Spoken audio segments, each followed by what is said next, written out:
Hey friends, this is Jake. Welcome to Canadian Cutting Edge. I've got the Kizer Pac-Bar here. This is not a review. This is sort of a follow-up from the unboxing. In the unboxing video, I showed you that I had trouble with the tweezers, putting them in and out.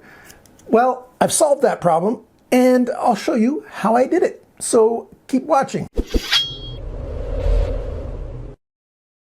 Okay, this is the Kizer Pac-Bar. I got it along with, I purchased a bunch of Kizer knives from White Mountain Knives, and this was just one of the bonus things. So this is not going to be a review. I'm not an expert in pry bars at all. I use them a little bit, but this is a decent little, tiny little keychain or pocket pry bar.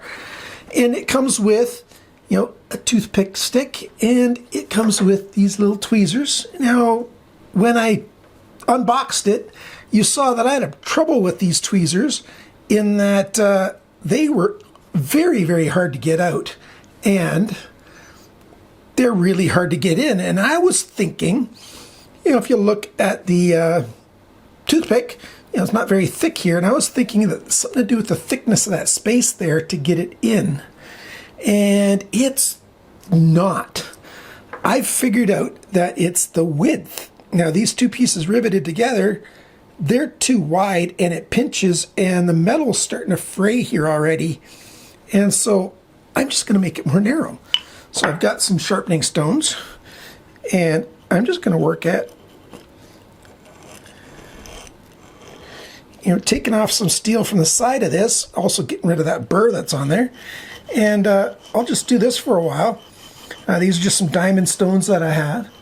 And I'm going to take off a little bit on both sides, just to see if that works better.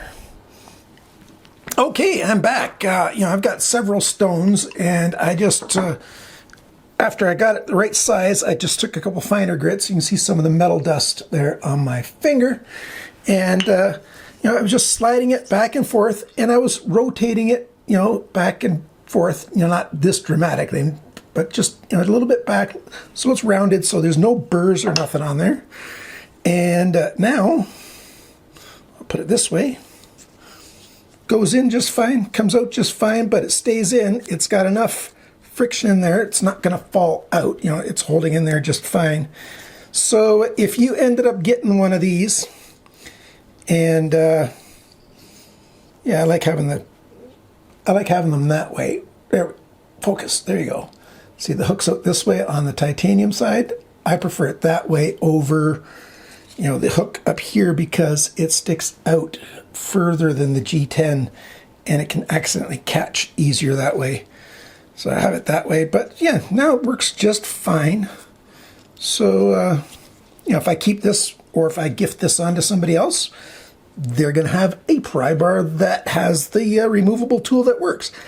I think this is kind of gimmicky. It's not a super good, tweezers, but that's how you make this better. So if you've got that problem with the tweezers, it's because they haven't been riveted totally parallel with one another, and they're too wide to fit in there. Not a problem with how thick that is with the rivets. Like I said in the unboxing, I was thinking the rivets were catching, but they're not. So there you go. The Pac-Bar, I fixed it. Do you have one of these? What do you think of it? Let me know in the comments down below. Oh, the only other thing I would change on this is, this is to I'm assuming, I didn't even look up the instructions or info or anything, different gauge wire.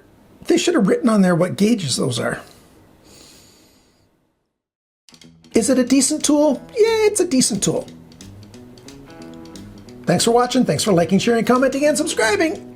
Till next time, remember, keep it locked on to Canadian Cutting Edge. Bye for now.